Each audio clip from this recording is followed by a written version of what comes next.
షాపులు ఏం బంద్ ఏం జరగట్లేదండి. మేము మా ఈఎస్ గారు డీసీ గారు ఆదేశానుసారం టైమింగ్స్ 10 గంటలకు షాపులు ఓపెన్ చేసి అదే భాగంలో మేము షాపులు ఓపెన్ చేసి చెప్పడానికి వచ్చినాం.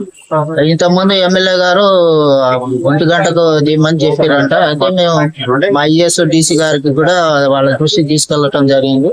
మీరైతే మీ రూల్ ప్రకారం ఎక్సైజ్ పాలసీ ఎట్లుందో దాని ప్రకారం ఫాలో కామని చెప్పారు.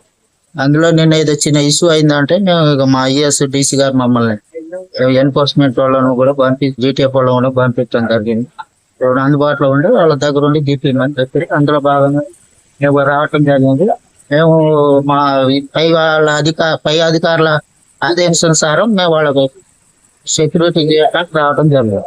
సో ఈ వైన్ షాపుల మీద ఈ పని చేయాలి. వాళ్ళు ఏమైనా వస్తే అసాల్ట్ కేసు లాంటిది ఏమైనా ఉంటే మేము పోలీసులో కంప్లైంట్ చేస్తాం. వాళ్ళు ఎవరైనా బలవంతంగా వచ్చి ఏమైనా చేస్తే ఫర్దర్ గా మా ఈ పై అధికారుల ఇన్స్ట్రక్షన్ ప్రకారం మేము వాళ్ళ మీద కంప్లైంట్ చేయాల్సి వచ్చింది. మా రూల్ ప్రకారం ఫాలో కమ్మని చెప్పి ఉంటాం. మేము ఉండటానికే వచ్చింది.